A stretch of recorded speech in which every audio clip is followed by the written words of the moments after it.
Welcome back to the Valentino TV YouTube channel. Today, we're gonna show you how to break in a brand new acrylic brush with Shelly. Yes. We get many questions, so let's get right to it. Let's show them how to break in their brand new Valentino brush. Yes, I'm here to learn too. Okay, first thing, we have our Valentino brush. We're gonna open the lid, pop off this little safety. Pop off. Okay, so now what I normally use is some acetone. So I'm gonna use acetone and my monomer. I usually keep my monomer in container, but if you guys don't have it in here, it's okay. You guys use the dappen dish. So this has kind of like a glue to it, right? So I'm gonna go right here in the side of my container and I'm just gonna twirl it around. And there you go, basically the glue is coming right off.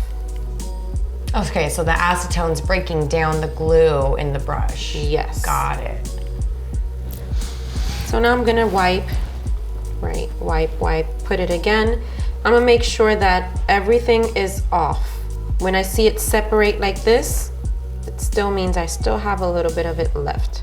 So I can go through it with my finger or my nail. There you go. Now you can start seeing it. You see when I wipe it down, it doesn't separate as much. So now I can see that it's basically almost out. And just because I get a lot of people that send me DMs about this, do you need to pinch this brush? No, these brushes come already pinched. You can see it right here. Perfect. So a brush that's not pinched would look the barrel round. of the brush I would see, look round, and this one is already pre-pinched. Got it. So there's no need to worry about that. Now, a lot of people like to fan them out just because they're used to it. Just they keep them all fanned out. I'm not a fan of fanning. Okay, so just to make sure, then you go with your monomer and you make sure you soak it in there, clean it out. And how I would store it, again, I usually clean it with a little bit of acetone and then I grab some monomer and I put it back into its own shape. Why I do that? You know why I do that? Why? Because I use the tip of my brush so much. I like for my tip of my brush to be back to its original position. I feel like that's what I do. I put it back into the tip. I mean, it would help, especially like, for example, let me use her hand. If we're gonna go around the edges and clean out, it's better if it's nice and pointed, right? Right. Rather than when it's fanned out, it's like a big tool trying to do something, so it's not as easy. So that's the reason why I like to put my brush back into that position that it comes from. There you go. And then after you're using the acrylic and then to put it back, like once you've used it, like what's your process of just keeping it clean to maintain the longevity of the brush? Oh, one of the most important things I see people do is dipping their brush all the way in that dappen dish.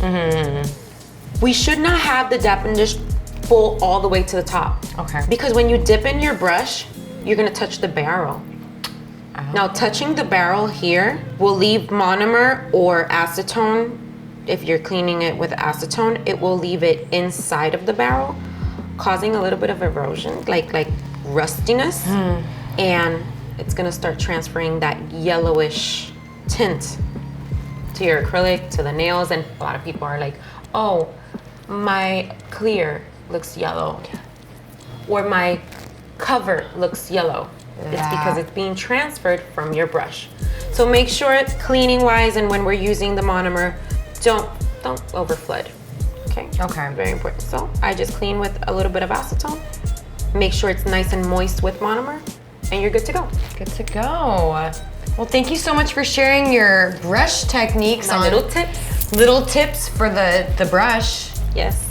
Well, stay tuned. We got more coming at you soon, so watch that next video on nail sculpting application acrylic stuff.